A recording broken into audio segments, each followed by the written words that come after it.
السلام علیکم ورحمۃ اللہ وبرکاتہ۔ یہ حقیقت ہے کہ ہندوستان کے مسلم معاشرے میں دینی مدارس کو وہی حیثیت حاصل ہے جو انسانی جسم میں روح کو ہے۔ اگر انسان کے بدن سے روح کو نکال دیا جائے تو وہ محض بے جان لاشا ہو جائے گا، جسے سڑنے اور گلنے کے خوف سے لوگ جلد از جلد دفن کرنے کی فکر میں لگے رہیں گے۔ یہی حال دینی مدارس کے بغیر مسلم معاشرے کا بھی ہے۔ اگر اس معاشرے سے دینی مدارس کی روح کو جدا کر دیا جائے تو اسے ہم لا دینی معاشرہ کہیں گے، جو ایک سڑے گلے وجود سے بھی زیادہ متعفن اور بدبودار ہوتا ہے۔ آج ہمارے ملک میں شہر شہر، قریہ قریہ، بستی بستی مدارس کے جال بچھے ہوئے ہیں، اور سچ پوچھئے تو ہندوستان جیسے جمہوری ملک میں ان مدارس نے ہی مسلمانوں کی ایک بہت بڑی تعداد کو اپنے دین سے باندھے رکھا ہے۔ مگر افسوس تو اس وقت ہوتا ہے جب ہم یہ دیکھتے ہیں کہ ان مدارس کی اتنی بڑی تعداد ہونے کے باوجود بھی ان سے خاطر خواہ نتیجہ برآمد نہیں ہو پا رہا ہے۔ بقول شاعر مشرق، افسوس صد افسوس کہ شاہی نہ بنا تو، افسوس صد افسوس کہ شاہی نہ بنا تو، دیکھے نہ تیری آنکھ نے فطرت کے اشارات۔ صدر علی وقار، مدارس اسلامیہ کے قیام کا ایک بنیادی مقصد لوگوں کو قرآن اور احادیث کی تعلیمات دینا ہے، اور انہیں اس لائق بنا دینا ہے کہ وہ ان تعلیمات کو پوری دنیا کے لوگوں تک پہنچا سکے۔ شاید یہی وجہ ہے کہ ان دینی مدارس کے نصاب میں وہ تمام کتابیں اور فن شامل ہیں جو قرآن پاک کے رموز و نکات کو سمجھنے کے لیے بہت ضروری ہیں۔ ہم نے منطق، فلسفہ، بلاغت، نحو و صرف جیسے مضامین تو شامل نصاب کر لیے، مگر عصری تعلیم کو شجر ممنوع سمجھ کر اس سے کنارہ کشی اختیار کر لی ہے۔ ہمیں یہ سمجھنا چاہیے کہ قرآنی آیات کی گہرائیوں تک جانے کے لیے عصری تعلیم پر دسترس رکھنا بھی بہت ضروری ہے۔ مثال کے طور پر قرآن نے مختلف مقامات پر ہمیں کائنات پر غور و فکر کرنے کی دعوت دی ہے۔ کیا محض آسمان کے تارے گننا، زمین کے نشیب و فراز اور حجر و شجر کا مشاہدہ کرنا، رنگ برنگ کے خوبصورت پھولوں سے محظوظ ہونا کائنات پر غور و فکر کے لیے کافی ہے، یا اس کا دائرہ اور بھی وسیع ہے؟ قرآن نے مختلف مقامات پر ہمیں ان سبھی جگہوں پر سوچ و ذریعہ کرنے کی موافقت دی ہے۔ اگر ہم سوچیں تو ذرا سوچئے، قرآن میں تقریباً 300 آیات ایسی ہیں جن میں آسمان کا ذکر ہے، تو اگر علم الافلاک یعنی ایسٹرونومی سے بیزاری برتی جائے تو یہ 300 آیات محض قرآن کی زینت ہی بن کر رہ جائیں گی۔ اس کے علاوہ زمین سے متعلق معلومات حاصل کرنے کے لیے جغرافیہ یعنی جغرافی اور طبقات الارض یعنی جیولوجی کا جاننا بھی بہت معاون ثابت ہوا ہے، جس میں انسانی کی تہ تک جانے کے لیے علم التشریح و منافع الاعضاء یعنی فزیولوجی اناٹومی کا جاننا بھی بہت ضروری ہے۔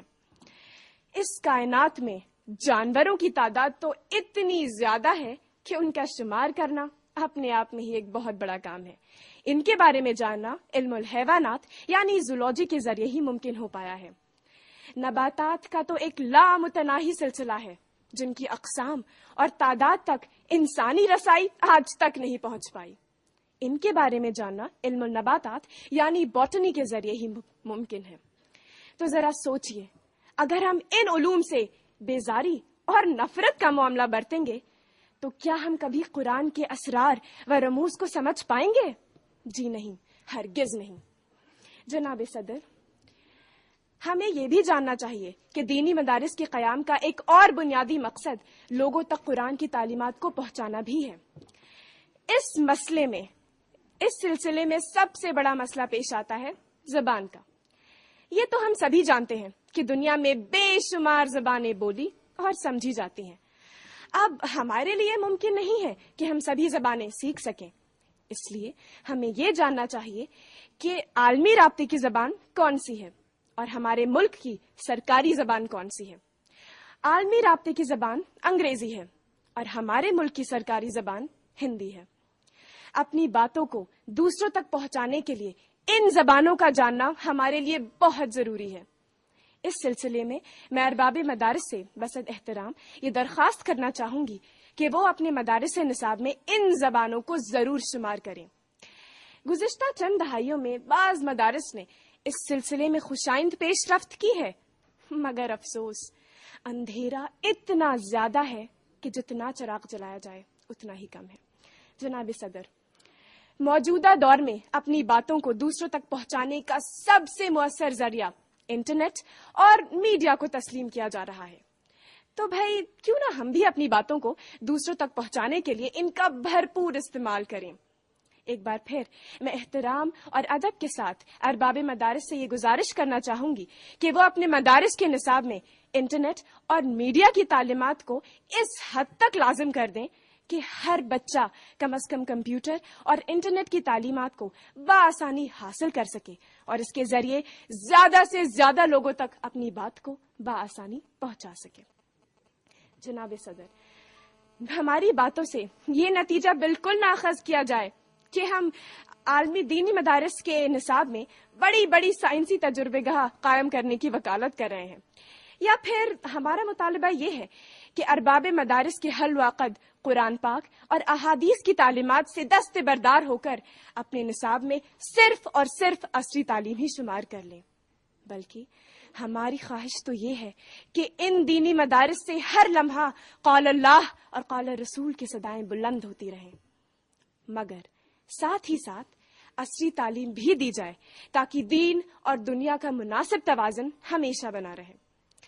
صدر عالی وقار، ان حقائق کی بنیاد پر موضوع کی موافقت کرتے ہوئے میں ببانگ دہل یہ اعلان کرتی ہوں کہ جی ہاں، دینی مدارس کے نصاب میں عصری تعلیم کی شمولیت بہت ضروری ہے۔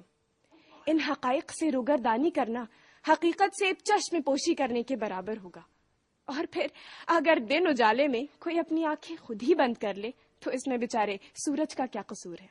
بقول شیخ سعدی، گر نبیند بروز شب پرے چشم، گر نبیند بروز شب پرے چشم،